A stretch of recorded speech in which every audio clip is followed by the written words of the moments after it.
آج کے دور میں ہنرمند تو بہت ملتے ہیں مگر ایماندار ڈھونڈنے سے بھی نہیں ملتا۔ جس نے بھوک میں بھی سچ کا سودا نہیں کیا وہ میرے خزانے کا سب سے بہترین محافظ بن سکتا ہے۔ شیخ زبیر میں آگے بڑھ کر حمزہ کے کندھے پر ہاتھ رکھا اور کہا، تمہیں جھوٹ بولنے کی ضرورت نہیں، آج سے تم میرے گودام کے سب سے خاص آدمی ہو۔ میں تمہیں کاروبار بھی سکھاؤں گا اور منہ مانگی اجرت بھی دوں گا، کیونکہ سچائی ہی سب سے بڑی تجارت ہے۔ یوں حمزہ کی ٹھوکریں ختم ہوئی اور اس کی سچائی نے اسے وہ مقام دلا دیا جو شاید جھوٹ بول کر اسے کبھی نہ ملتا۔ مگر کہانی ابھی ختم نہیں ہوئی تھی، کیونکہ شہر میں رہنے والے کچھ پرانے اور حسد کرنے والے ملازم حمزہ کی اس ترقی سے خوش نہیں تھے اور وہ اب اس کے خلاف ایک گہری سازش بننے والے تھے۔ شیخ زبیر کے کاروبار میں حمزہ کے شامل ہونے کے بعد جیسے برکت کا دروازہ کھل گیا تھا۔ حمزہ نے اپنی محنت، لگن اور سب سے بڑھ کر اپنی سچائی سے کچھ ہی مہینوں میں شیخ کا اتنا بھروسہ جیت لیا کہ اب گودام کی چابیاں اور حساب کتاب سب اسی کے حوالے رہتا۔ حمزہ نے اپنی پہلی کمائی سے کچھ پیسے بچا کر ایک مسافر کے ہاتھ اپنے والدین کو بھجوائے اور ساتھ ہی خط لکھا کہ ابا جان، آپ کی دعاؤں نے مجھے سہارا دیا ہے، جلد ہی سارا قرض اتار دوں گا۔ سب کچھ ٹھیک چل رہا تھا، مگر کہتے ہیں کہ کامیابی دشمن پیدا کر دیتی ہے۔ وہاں گودام کا پرانا منشی جس کا نام کریم تھا، وہ حمزہ کی اس تیزی سے بڑھتی ہوئی مقبولیت سے جل بھن گیا تھا۔ کریم جو برسوں سے وہاں تھا مگر اپنی چوری اور ہیر پھیر کی وجہ سے کبھی شیخ کا دل نہ جیت سکا، اب اس نے سوچا کہ اگر یہ لڑکا یہاں رہا تو میری دال نہیں گلے گی اور میری پرانی چوریاں بھی پکڑ لی جائیں گی۔ لہٰذا اس نے حمزہ کو راستے سے ہٹانے کے لیے ایک نہایت گھنونی سازش تیار کی۔ ہوا کچھ یوں کہ ایک رات شیخ زبیر نے ایک چھوٹی سی پوٹلی لی جس میں یمن سے آئے ہوئے کچھ نایاب ہیرے اور موتی تھے، وہ حمزہ کے حوالے کی اور کہا، حمزہ، یہ میری زندگی کی سب سے بڑی پونجی ہے، کل صبح مجھے یہ شاہی خزانے میں جمع کرانی ہے، آج رات اسے تم اپنی حفاظت میں رکھنا۔ حمزہ نے وہ پوٹلی لی اور اسے اپنے بستر کے نیچے چھپا کر سو گیا۔ منشی کریم جو طاق میں تھا، اس نے رات کے اندھیرے میں جب حمزہ گہری نیند میں تھا، بڑی ہوشیاری سے وہ پوٹلی وہاں سے نکال لی اور اسے گودام کے پچھلے حصے میں کوڑے کے ڈھیر میں چھپا دیا، اور اس پوٹلی میں سے صرف ایک موتی نکال کر چپکے سے واپس حمزہ کی جیب میں ڈال دیا تاکہ شک پکا ہو جائے۔ صبح جب سورج نکلا اور شیخ زبیر آئے تو انہوں نے حمزہ سے وہ امانت مانگی۔ حمزہ نے مسکراتے ہوئے بستر کے نیچے ہاتھ ڈالا مگر وہاں کچھ نہ پا کر اس کے ہوش اڑ گئے۔ اس نے گھبرا کر پورا کمرہ چھان مارا مگر پوٹلی غائب تھی۔ شیخ زبیر کا چہرہ غصے سے لال ہو گیا۔ انہوں نے چلا کر کہا، حمزہ، کہاں ہے وہ پوٹلی؟ کیا تم نے اسے چرا لیا؟ حمزہ نے روتے ہوئے شیخ کے پیر پکڑ لیے اور کہا، نہیں مالک، اللہ بھاگ 9:05 بھاگ 9:04 کی قسم، میں نے چوری نہیں کی، مجھے نہیں معلوم وہ کہاں گئی۔ اسی ہنگامے کے بیچ منشی کریم آگے بڑھا اور بولا، حضور، شور مچانے سے کیا ہوگا، تلاشی لے لیجئے، دودھ کا دودھ اور پانی کا پانی ہو جائے گا۔ شیخ نے حکم دیا اور ملازموں نے حمزہ کی تلاشی لینی شروع کی، اور تبھی منشی نے حمزہ کی جیب سے وہ ایک موتی نکال کر سب کے سامنے دکھایا اور چیخا، دیکھیے حضور، یہ رہا ثبوت، یہ نم کا حرام لڑکا معصوم بنتا ہے مگر اصل میں یہ آستین کا سانپ ہے۔ وہ موتی دیکھ کر شیخ زبیر کو جیسے صدمہ لگ گیا۔ انہیں حمزہ کی سچائی پر اتنا یقین تھا کہ وہ اپنی آنکھوں پر بھی بھروسہ نہیں کر پا رہے تھے، مگر ثبوت ان کے سامنے تھا۔ حمزہ چیخ چیخ کر کہتا رہا، یہ جھوٹ ہے، یہ میری جیب میں کیسے آیا؟ میں نہیں جانتا، کوئی مجھے پھنسا رہا ہے، میں اپنے باپ سے وعدہ کر کے آیا ہوں، میں چوری نہیں کروں گا۔ مگر شیخ زبیر جو دھوکہ کھانے سے سخت نفرت کرتے تھے، ان کا دل پتھر کا ہو گیا۔ انہوں نے حمزہ کی آنکھوں میں دیکھا اور نفرت سے کہا، میں نے تمہاری غریبی پر رحم کھایا اور تم نے میری پیٹھ میں چھرا گھوپا۔ تمہاری زبان سچی ہو سکتی ہے مگر یہ موتی جھوٹ نہیں بولتا۔ نکل جاؤ میری نظروں کے سامنے سے، میں تمہیں جیل نہیں بھجوا رہا، صرف اس لیے کہ تمہارے بوڑھے باپ کی عزت کا خیال ہے، مگر آج کے بعد مجھے اپنی شکل مت دکھانا۔ حمزہ نے بہت منتیں کی، اپنی صفائی پیش کرنے کی کوشش کی، مگر اسے دھکے مار کر گودام سے باہر نکال دیا گیا۔ وہ دروازہ جو اس کے لیے خوشحالی کا راستہ بنا تھا، آج ہمیشہ کے لیے بند ہو گیا۔ حمزہ سڑک پر آ گرا، دھول میں اٹا ہوا، ذلیل اور رسوا۔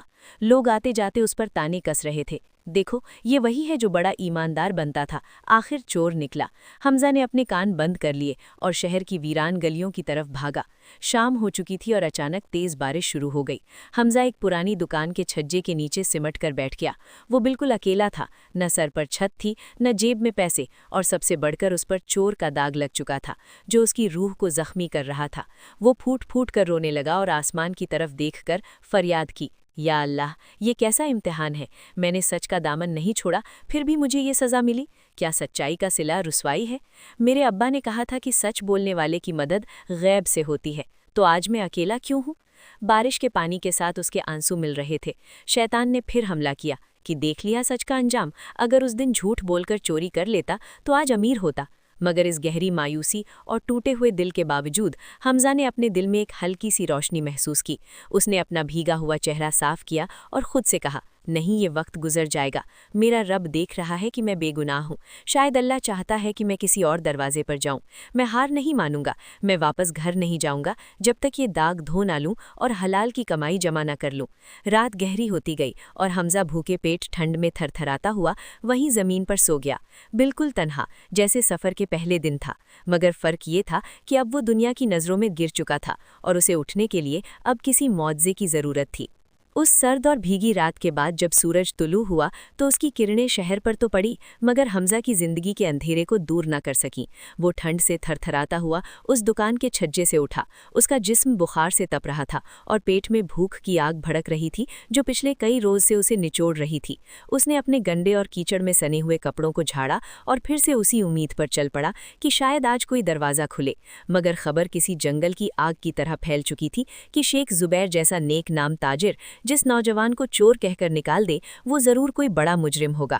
حمزہ جس گلی سے گزرتا لوگ اسے شک کی نگاہ سے دیکھتے، بعض اوقات تو لوگ اسے دیکھ کر اپنی دکانوں کا سامان اندر رکھ لیتے، گویا وہ کوئی لٹیرا ہو۔ اس ذلت اور رسوائی نے اس کے دل کو چھلنی کر دیا تھا، مگر پیٹ کی مجبوری اسے چلنے پر مجبور کر رہی تھی۔ وہ چلتا چلتا شہر کی غلہ منڈی میں پہنچا جہاں بھاری بوریاں اٹھانے کے لیے مزدوروں کی ضرورت تھی۔ وہاں کے نگران نے اس کی کمزور حالت دیکھ کر پہلے تو انکار کیا، مگر حمزہ نے پیر پکڑ لیے کہ صاحب وہ مجھے صرف ایک وقت کی روٹی دے دینا، میں جتنا بولو گے کام کروں گا۔ نگران نے بے دلی حامی بھر لی۔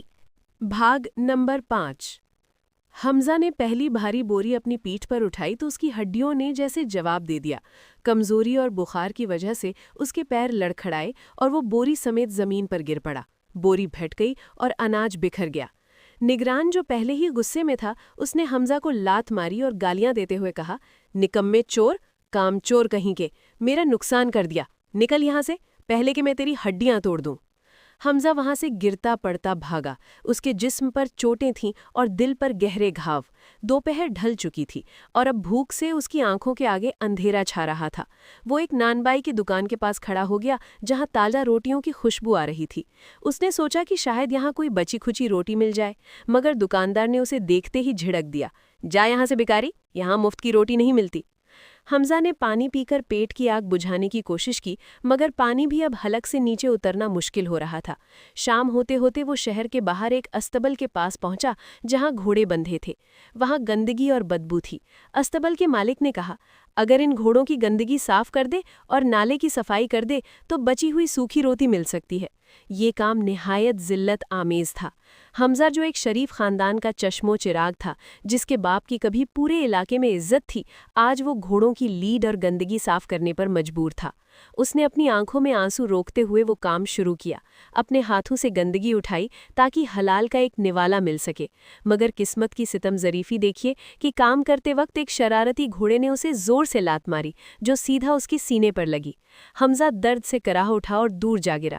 استبر کا مالک بجائے ہمدردی کے الٹا برس پڑا، تو میرے گھوڑوں کو پریشان کر رہا ہے، بھاگ یہاں سے، تجھے کوئی روٹی نہیں ملے گی۔ حمزہ درد سے دوہرا ہوتا ہوا وہاں سے نکال دیا گیا۔ اب رات گہرا چکی تھی اور وہ شہر کے ایک ویرانے میں ٹوٹی ہوئی دیوار کے سہارے بیٹھا تھا۔ اس کا جسم ٹوٹ چکا تھا، سانسیں اکھڑ رہی تھیں۔ تبھی اندھیرے میں سے دو سائے ابھرے۔ یہ وہی چور اچکے تھے جو بازار میں گھومتے تھے۔ انہوں نے حمزہ کی حالت دیکھی اور ایک نے آگے بڑھ کر کہا، کیوں میاں، دیکھ لی دنیا کی شریفی، جب تک ایماندار بنو گے بھوکے مرو گے، ہمارے ساتھ مل جاؤ، بس چھوٹی موٹی چوری کرنی ہے اور روز رات کو پیٹ بھر کھانا اور نرم بستر ملے گا۔ ویسے بھی دنیا تمہیں چور سمجھتی ہے تو بن کیوں نہیں جاتے؟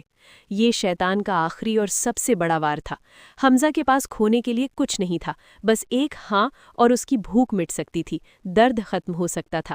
مگر اس ٹوٹی ہوئی دیوار کے سائے میں مٹی اور خون میں سنے ہوئے حمزہ نے اپنے کانپتے ہوئے ہنٹ کھولے۔ اس کی آواز میں درد تھا مگر عزم بھی۔ اس نے کہا، بھائی، دنیا چاہے مجھے چور سمجھے، میرا رب جانتا ہے کہ میں کیا ہوں۔ میں نے اپنے باپ سے وعدہ کیا تھا کہ گردن کٹ سکتی ہے مگر جھوٹ اور حرام کے آگے جھک نہیں سکتی۔ مجھے موت منظور ہے مگر وہ روٹی نہیں جو میرے ضمیر کو مار دے۔ چوروں نے اسے پاگل کہا اور ہنستے ہوئے چلے گئے۔ حمزہ پھر اکیلا رہ گیا، اتنا اکیلا کہ اسے اپنی دھڑکن بھی شور لگ رہی تھی۔ اس نے آسمان کی طرف دیکھا جہاں ستارے چمک رہے تھے اور ٹوٹتی ہوئی سانس کے ساتھ مناجات کی، یا اللہ، اب مجھ میں اور طاقت نہیں، میں نے ہر ٹھوکر کھا لی، ہر دروازے سے دھتکارا گیا، اب صرف تیرا دروازہ باقی ہے۔ اگر تو چاہتا ہے کہ میں اسی طرح مر جاؤں تو تیری رضا، مگر میرے والدین کو بتا دینا کہ ان کے بیٹے نے آخری سانس تک سچ کا سودا نہیں کیا۔ یہ کہتے کہتے اس کی آنکھیں بند ہونے لگی۔ بھوک، پیاس، چوٹوں کا درد اور تھکان نے اسے نڈھال کر دیا تھا۔ وہ وہیں ریت اور مٹی پر بے ہوش ہو گیا، بالکل لاوارث اور لاچار، جہاں کوئی اسے پانی پلانے والا بھی نہ تھا۔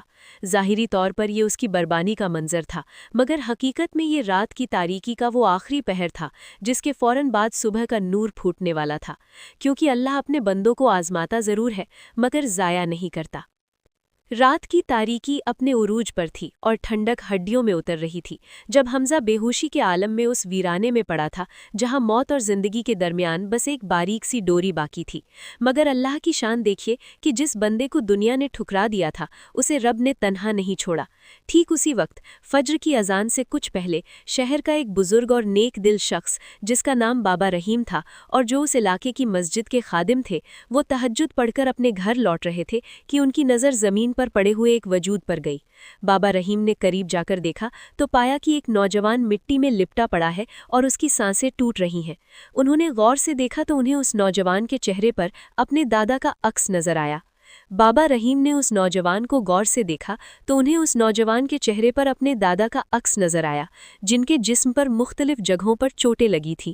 انہوں نے اس نوجوان کو اٹھانے کی کوشش کی تو وہ بے ہوش حالت میں بڑبڑا رہا تھا، بابا، میں نے جھوٹ نہیں بولا، میں نے حرام نہیں کھایا، میں نے وعدہ نبھایا ہے، مجھے بھوک لگی ہے، پانی پلا دو۔ بھاگ نمبر 6۔ نوجوان کے چہرے پر چوروں والی نست نہیں بلکہ ایک عجیب سی معصومیت اور نور نظر آیا جو کسی مصیبت زیادہ شریف انسان کا تھا۔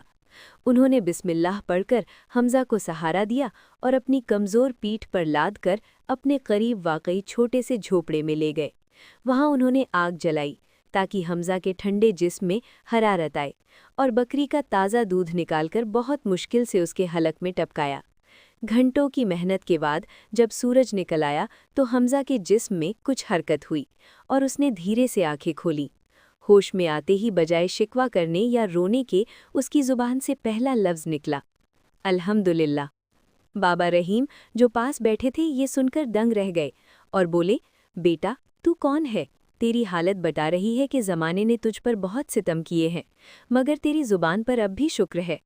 حمزہ نے کمزور آواز میں کہا، بابا، میں ایک مسافر ہوں، لوگوں نے مجھ پر چوری کا الزام لگایا، مجھے مارا پیٹا، مگر میں خوش ہوں کہ میرا رب جانتا ہے کہ میں سچا ہوں۔ بابا رحیم کی آنکھوں میں آنسو آ گئے۔ انہوں نے کہا، بے شک سچ پریشان ہو سکتا ہے مگر ہرایا نہیں جا سکتا۔ ادھر حمزہ کی جان بچ رہی تھی اور ادھر دوسری طرف اللہ کی لاٹھی بے آواز چلنے والی تھی۔ منشی کریم جس نے حمزہ پر جھوٹا الزام لگایا تھا وہ اب بے خوف ہو چکا تھا۔ اس نے سوچا کہ حمزہ تو اب شہر چھوڑ کر بھاگ گیا ہوگا یا مر گیا ہوگا، اب میدان صاف ہے۔ اسی لالچ اور گھمنڈ میں وہ اگلے ہی روز دوپہر کے وقت وہ چرائی ہوئی پوٹلیوں لے کر شہر کے زرگاروں کے بازار میں پہنچا تاکہ ان نایاب ہیروں کو بیچ کر دولت کما سکے۔ اس نے اپنے چہرے کو ڈھانپ رکھا تھا اور شہر کے سب سے بڑے جوہری سیٹھ منصور کی دکان پر گیا۔ سیٹھ منصور شیخ زبیر کے پرانے دوست تھے اور ہیروں کی پرکھ میں ماہر تھے۔ منشی کریم نے ڈرتے ڈرتے وہ پوٹلی کھولی اور اس میں سے وہی یمنی یاقوت نکالا جو شیخ زبیر کا سب سے پسندیدہ تھا اور جسے دیکھنے کے لیے شیخ زبیر نے سیٹھ منصور کو بھی کئی بار دکھایا تھا۔ جیسے ہی سیٹھ منصور نے وہ چمکتا ہوا لال پتھر دیکھا وہ چونک گئے۔ ان کی پرکھی نظر نے فوراً پہچان لیا کہ یہ وہی یاقوت ہے جو شیخ زبیر کے پاس تھا۔ انہوں نے شک کو چھپاتے ہوئے منشی سے پوچھا، بڑے میاں، یہ نایاب چیز کہاں سے لائے؟ اس کی قیمت تو ہزاروں دینار ہے۔ منشی نے گھبرا کر جھوٹا قصہ بنایا، جی یہ میرے پرکھوں کی نشانی ہے، مجبوری میں بیچ رہا ہوں۔ سیٹھ منصور سمجھ گئے کہ دال میں کچھ کالا ہے۔ انہوں نے اپنے ملازم کو اشارہ کیا کہ دروازہ بند کر دے، اور باتوں میں الجھا کر چپکے سے شیخ زبیر کو پیغام بھیج دیا۔ تھوڑی ہی دیر میں شیخ زبیر وہاں پہنچ گئے۔ جیسے ہی وہ دکان میں داخل ہوئے اور انہوں نے وہاں اپنے ہی منشی کریم کو وہ یاقوت بیچتے دیکھا تو ان کے پیروں تلے زمین نکل گئی۔ سارا منظر ان کی آنکھوں کے سامنے گھوم گیا۔ منشی کریم شیخ کو دیکھ کر تھر تھر کانپنے لگا اور اس کے ہاتھ سے وہ یاقوت گر گیا۔ شیخ زبیر نے غرضدار آواز میں پوچھا، کریم، یہ تمہارے پاس کیسے آیا؟ سچ بتاؤ، ورنہ آج تمہاری کھال کھچوا دوں گا۔ ڈر اور خوف کے مارے منشی کریم کے ہوش اڑ گئے۔ وہ شیخ کے قدموں میں گر پڑا اور روتا ہوا بولا، رحم کر مالک، مجھ سے غلطی ہو گئی، شیطان نے مجھے بہکا دیا تھا۔ میں نے ہی وہ پوٹلی چرائی تھی اور حمزہ کو پھنسانے کے لیے ایک موتی اس کی جیب میں ڈالا تھا تاکہ وہ راستے سے ہٹ جائے اور میری چوری پکڑی نہ جائے۔ حمزہ بے قصور ہے حضور، وہ بالکل پاک ہے۔ منشی کی یہ اقبال جرم سن کر شیخ زبیر کو ایسا لگا جیسے کسی نے ان کے سینے پر خنجر مار دیا ہو۔ انہیں اپنی دولت ملنے کی خوشی نہیں ہوئی، بلکہ ایک بے گناہ اور سچائی کے پتلے کو ذلیل کرنے کا گہرا صدمہ پہنچا۔ وہ وہیں زمین پر بیٹھ گئے اور اپنے سر کو پکڑ کر چیخ پڑے، یا اللہ، میں نے یہ کیا کر دیا؟ میں نے ایک یوسف جیسے سچے انسان کو چور کہا۔ میں نے اس یتیم اور پردیسی کی آہ لے لی۔ اس نے کہا تھا وہ سچا ہے، مگر میں نے اس کی سچائی کو ٹھکرا دیا۔ شیخ زبیر کی آنکھوں سے پشیمانی کے آنسو جاری ہو گئے۔ انہوں نے فوراً حکم دیا کہ منشی کریم کو قید خانے میں ڈال دیا جائے اور خود اسی وقت پاگلوں کی طرح بازار میں نکل پڑے۔ وہ ہر آتے جاتے شخص سے پوچھ رہے تھے، کیا تم نے کسی نوجوان کو دیکھا ہے؟ وہ دبلا پتلا ہے، آنکھوں میں سچائی ہے، میں نے اس پر ظلم کیا ہے، مجھے اسے ڈھونڈنا ہے۔ مگر پورا دن ڈھونڈنے کے بعد بھی حمزہ کا کوئی سراغ نہ ملا۔ شام ہو گئی اور شیخ زبیر تھک ہار کر اسی مسجد کی طرف گئے جہاں بابا رحیم خدمت کرتے تھے تاکہ اللہ سے معافی مانگ سکیں۔ جب وہ مسجد کے صحن میں رو رہے تھے تو بابا رحیم نے انہیں پہچان لیا اور پاس آ کر کندھے پر ہاتھ رکھا۔ کیا بات ہے شیخ، اتنے پریشان کیوں ہو؟ شیخ زبیر نے روتے ہوئے سارا قصہ سنایا کہ کیسے انہوں نے ایک بے گناہ کو نکالا۔ بابا رحیم کے چہرے پر مسکراہٹ آ گئی اور انہوں نے کہا، اللہ اپنے نیک بندوں کو ضائع نہیں کرتا، آؤ میرے ساتھ۔ وہ شیخ زبیر کو اپنے جھوپڑے میں لے گئے۔ جیسے ہی شیخ اندر داخل ہوئے، انہوں نے دیکھا کہ حمزہ ایک پھٹی ہوئی چٹائی پر لیٹا ہے، کمزور اور بیمار، مگر چہرے پر وہی سکون۔ شیخ زبیر دوڑ کر آگے بھاگ نمبر 7، مگر چہرے پر وہی سکون۔ شیخ زبیر دوڑ کر آگے بڑھے اور حمزہ کے پیروں میں گر گئے۔ مجھے معاف کر دو بیٹا، مجھے معاف کر دو، میں اندھا ہو گیا تھا، میں نے تمہاری سچائی کو نہیں پہچانا۔ حمزہ ہڑبڑا کر اٹھا اور شیخ کو اٹھایا۔ اس کی آنکھوں میں کوئی گلہ نہیں تھا۔ اس نے شیخ کے ہاتھ چومے اور کہا، مالک، آپ معافی نہ مانگے، یہ سب اللہ کی طرف سے آزمائش تھی۔ سچ کو آنچ نہیں آتی، بس دیر سویر ضرور ہوتی ہے۔ دیکھیے، میرے رب نے میرے ماتھے سے کلنک کا ٹیکا مٹا دیا۔ یہ منظر دیکھ کر بابا رحیم کی آنکھیں بھی نم ہو گئی۔ حقیقت کھل چکی تھی، دشمن ذلیل ہو چکا تھا اور سچائی کا بول بالا ہو گیا تھا۔ مگر کہانی کا سب سے خوبصورت موڑ ابھی باقی تھا، کیونکہ شیخ زبیر صرف معافی مانگنے نہیں آئے تھے، وہ حمزہ کے لیے ایک ایسا انعام سوچ کر آئے تھے جو اس کی اور اس کے والدین کی زندگی بدل دینے والا تھا۔ شیخ زبیر اور بابا رحیم کے سامنے حقیقت کھلنے کے بعد ماحول میں ایک عجیب سی روحانیت اور پاکیزگی چھا گئی تھی۔ شیخ زبیر نے حمزہ کو اپنے سینے سے لگا رکھا تھا اور ان کی آنکھوں سے آنسو رکنے کا نام نہیں لے رہے تھے۔ انہوں نے اسی وقت وہاں موجود اپنے تمام ملازموں اور شہر کے معزز لوگوں کو اکٹھا کیا اور اعلان کیا کہ لوگوں، گواہ رہنا، آج تک میں نے اپنی تجارت میں ہیرے موتی پرکھے ہیں، مگر انسان پرکھنے میں مجھ سے غلطی ہو گئی تھی۔ یہ نوجوان حمزہ چور نہیں بلکہ اس شہر کا سب سے امیر انسان ہے، کیونکہ اس کے پاس وہ ایمان ہے جو ہم سب کے پاس مل کر بھی نہیں۔ آج سے میں حمزہ کو اپنے کاروبار کا برابر کا حصے دار بناتا ہوں، اور کیونکہ میری کوئی اولاد نہیں، اس لیے میرے بعد میری ساری جائیداد کا وارث یہی ہوگا۔ یہ سن کر حمزہ نے ادب سے انکار کرنا چاہا، مگر شیخ نے اسے قسم دے کر چپ کرا دیا۔ لیکن حمزہ کے چہرے پر اب بھی ایک پریشانی کی لکیر تھی۔ اس نے شیخ زبیر سے کہا، حضور، آپ کی اس عزت افزائی کا شکریہ، مگر مجھے آج ہی بصرہ واپس لوٹنا ہوگا۔ میرے والد سے کیا گیا 40 دن کا وعدہ کل شام ختم ہو رہا ہے۔ اگر میں کل سورج ڈوبنے سے پہلے وہاں نہ پہنچا اور قاسم سوداگر کو 500 دینار نہ دیے تو وہ میرے بوڑھے والدین کو گھر سے نکال دے گا اور میری سچائی ہار جائے گی۔ شیخ زبیر نے فوراً کہا، فکر مت کرو بیٹے، سچ کبھی نہیں ہارتا۔ انہوں نے اسی وقت اپنے استبل سے سب سے تیز رفتار والے عربی گھوڑے نکلوائے اور اپنے سب سے بھروسے مند محافظوں کا ایک دستہ حمزہ کے ساتھ تیار کیا۔ شیخ نے حمزہ کو 500 دینار نہیں بلکہ 5000 سنہری اشرفیاں اور بیش قیمتی تحفے دے کر رخصت کیا۔ حمزہ جو کچھ مہینے پہلے پھٹے حال، ننگے پاؤں اور بھوکا پیاسا اس شہر میں آیا تھا، آج وہ ایک شہزادے کی شان و شوکت کے ساتھ واپس لوٹ رہا تھا۔ سفر تیزی سے کٹنے لگا، گھوڑے ہوا سے باتیں کر رہے تھے۔ حمزہ کا دل بس یہی دعا کر رہا تھا، یا اللہ میرے پہنچنے تک میرے ماں باپ کی عزت محفوظ رکھنا۔ ادھر بصرہ میں 40واں دن آ چکا تھا اور سورج ڈھلنے کے قریب تھا۔ قاسم سوداگر اپنے گنڈوں کے ساتھ شیخ عبداللہ کے دروازے پر پہنچ چکا تھا۔ محلے کے لوگ جمع ہو گئے تھے اور شیخ عبداللہ اپنی چارپائی پر لیٹے ہوئے تھے۔ ان کی حالت بہت خراب تھی۔ ماں دروازے کی چوکھٹ پکڑ کر رو رہی تھی اور راستے کی طرف پتھرائی آنکھوں سے دیکھ رہی تھی۔ قاسم نے چلا کر کہا، عبداللہ تیرے بیٹے کا وعدہ جھوٹا نکلا، سورج ڈوبنے والا ہے اور وہ نہیں آیا، اب یہ مکان میرا ہے۔ شیخ عبداللہ نے کمزور آواز میں کہا، قاسم تھوڑا صبر کر، میرا بیٹا جھوٹا نہیں ہے، وہ آئے گا، ضرور آئے گا۔ قاسم نے کہکایا لگایا اور کہا، کون سا بیٹا؟ وہ تو شاید کسی پردیس میں بھوک سے مر گیا ہوگا یا بھاگ گیا ہوگا، نکالو انہیں گھر سے باہر۔ جیسے ہی قاسم کے آدمی آگے بڑھے، زمین میں ایک کمپن محسوس ہوئی، دور سے دھول کا ایک طوفان اٹھتا دکھا اور گھوڑوں کی ٹاپوں کی آواز سے پورا محلہ گونج اٹھا۔ سب نے مڑ کر دیکھا تو حیران رہ گئے۔ ایک عالیشان دستہ تیزی سے چلا رہا تھا اور سب سے آگے سفید گھوڑے پر سوار ایک نوجوان تھا جس کا چہرہ دھوپ میں دمک رہا تھا۔ یہ حمزہ تھا۔ اس نے گھوڑا دروازے پر روکا اور چھلانگ لگا کر نیچے اترا۔ قاسم اور اس کے آدمی یہ شاہی ٹھاٹ باٹ دیکھ کر سہم گئے۔ حمزہ نے آگے بڑھ کر بلند آواز میں کہا، رکیے قاسم چاچا، میرے والد کا گھر خالی کرانے کی ضرورت نہیں۔ قاسم نے ہکلاتے ہوئے کہا، تو حمزہ ہے؟ حمزہ نے کوئی جواب نہیں دیے بغیر اپنی کمر سے ایک بھری ہوئی تھیلی نکالی اور قاسم کے قدموں میں الٹتی ہزاروں سنہری اشرفیاں زمین پر کھنکتی ہوئی بکھر گئیں، جن کی چمک نے قاسم کی آنکھیں چندھیا دی۔ حمزہ نے کہا، یہ رہے آپ کے 500 دینار اور یہ باقی کے پیسے آپ کے اس صبر کے لیے جو آپ نے کیا۔ اب حساب برابر ہوا؟ قاسم شرمندگی اور حیرت سے پانی پانی ہو گیا۔ اس نے چپ چاپ اپنے آدمیوں کو اشارہ کیا اور وہاں سے سر جھکا کر چلا گیا۔ حمزہ فوراً گھر کے اندر بھاگا اور اپنے والد کے قدموں میں گر پڑا۔ ابا جان، میں آ گیا، میں نے اپنا وعدہ پورا کیا، میں نے بھوک کاٹی، ذلت سہی، مگر میں نے جھوٹ نہیں بولا۔ شیخ عبداللہ نے اپنے کانپتے ہوئے ہاتھوں سے بیٹے کا چہرہ تھاما اور ان کی آنکھوں سے خوشی کے آنسو بہہ نکلے۔ انہوں نے کہا، میرا بیٹا، مجھے مال اور دولت کی خوشی نہیں، خوشی اس بات کی ہے کہ تو نے اپنے رب اور اپنے باپ سے کیے ہوئے عہد کو نہیں توڑا۔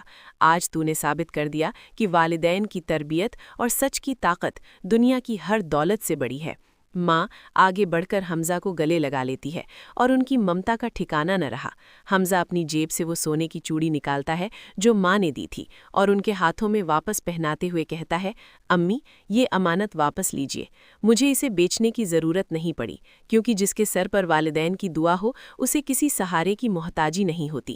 اس رات اس گھر میں خوشیوں کا وہ سما تھا جو بیان سے باہر ہے۔ شیخ زبیر کے دیے ہوئے پیسوں سے حمزہ نے نہ صرف اپنے گھر کی حالت بدلی بلکہ پورے محلے کے غریبوں کی مدد کی۔ اس نے وہی مکان پختہ بنوایا اور اپنے والدین کی خدمت میں اپنی باقی زندگی وقف کر دی۔ کچھ ہی عرصے میں حمزہ بصرہ کا سب سے بڑا اور عزت دار تاجر بن گیا۔ لوگ اپنی امانتیں اس کے پاس رکھواتے تھے کیونکہ وہ جانتے تھے کہ حمزہ کی زبان سورج کے نکلنے سے زیادہ سچی ہے۔ اور یوں وہ سفر جو ایک ٹوٹی ہوئی چپل اور خالی جیب سے شروع ہوا تھا، اس سمت وہ صرف اور صرف سچائی اور والدین کی دعا کی بدولت ایک عظیم کامیابی پر ختم ہوا۔ کہانی کا حاصل کلام اور انمول سیکھ۔ میرے عزیز دوستوں اور بزرگوں، حمزہ کی یہ پر اسرار داستان محض وقت گزرنے کا ایک قصہ نہیں بلکہ زندگی گزارنے کا ایک سنہرا نظام ہے جو ہمیں یہ سکھاتا ہے کہ انسان پر مصیبتوں کے پہاڑ ٹوٹ پڑیں، زمانہ اسے ٹھکرا دے اور حالات اسے ذلت کی گہرائیوں میں دھکیل دیں، تب بھی اگر وہ سچائی کا دامن ہاتھ سے نہ چھوڑے تو اللہ کی مدد اس تک پہنچ کر رہتی ہے۔ اس کہانی سے سب سے بڑی سیکھ یہ ملتی ہے کہ جھوٹ کی رفتار بہت تیز ہوتی ہے اور وہ انسان کو فوراً فائدہ پہنچا سکتا ہے۔ جیسے حمزہ اگر چاہتا تو ڈاکوؤں سے جھوٹ بول کر اپنی جان بچا سکتا تھا، یا منشی کریم کی طرح چوری کر کے امیر بن سکتا تھا۔ مگر یاد رکھیے کہ جھوٹ کی بنیاد ریت کی دیوار کی طرح ہوتی ہے جو ذرا سی ہوا سے گر جاتی ہے، جبکہ سچ شروع میں کڑوا اور تکلیف دہ ضرور ہوتا ہے، اس میں کانٹے ہوتے ہیں۔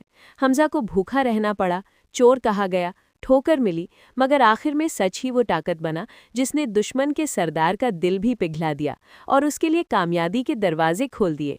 دوسری سب سے اہم بات یہ ہے کہ والدین کی دعا وہ غیبی ہتھیار ہے جو انسان کو وہاں سے بچاتا ہے جہاں عقل حیران رہ جاتی ہے۔ اگر حمزہ کے سر پر اس کے بوڑھا ماں باپ کی دعاؤں کا سایہ نہ ہوتا تو شاید وہ صحرا کی تنہائی میں یا شہر کی بھوک میں ختم ہو جاتا، مگر یہ انہی کی دعاؤں کی برکت تھی کہ اجنبی لوگوں کے دلوں میں اللہ نے اس کے لیے محبت ڈال دی۔ تو آج ہم سب کو یہ عہد کرنا چاہیے کہ ہم چاہے کتنی بھی تنگی میں ہوں، ہمارا کاروبار ڈوب رہا ہو یا نوکری ختم ہو جائے، ہم کبھی جھوٹ کا سہارا نہیں لیں گے اور نہ ہی اپنے والدین کی خدمت میں کوئی کمی کریں گے، کیونکہ جو اپنے والد کے آگے جھکتا ہے دنیا اس کے آگے جھکتی ہے، اور جو سچ بولتا ہے اللہ اسے دونوں جہاں میں سرخرو کرتا ہے۔ اس کہانی کا انجام ہمیں یہ یقین دلاتا ہے کہ اندھیری رات کے بعد سویرا ضرور ہوتا ہے، اس لیے حالات سے گھبرا کر کبھی غلط راستہ مت چننا۔ بھٹکنے سے بھلا کیا ڈر اگر ایمان ساتھی ہو، اندھیروں میں بھی راستے خود بخود ہموار ہوتے ہیں۔ جہاں والدین کی دعاؤں کا ہو سایہ سر پر، وہاں طوفان بھی ساحل کے وفادار ہوتے ہیں۔ اگر اس کہانی نے آپ کے دل پر دستک دی ہے اور آپ کو لگتا ہے کہ اس پیغام سے کسی کی زندگی میں کوئی اچھا بدلاو آ سکتا ہے یا کسی کا ٹوٹا ہوا حوصلہ جڑ سکتا ہے تو اسے ضرور شیئر کریں۔ اچھی بات پھیلانا بھی صدقہ جاریہ ہے۔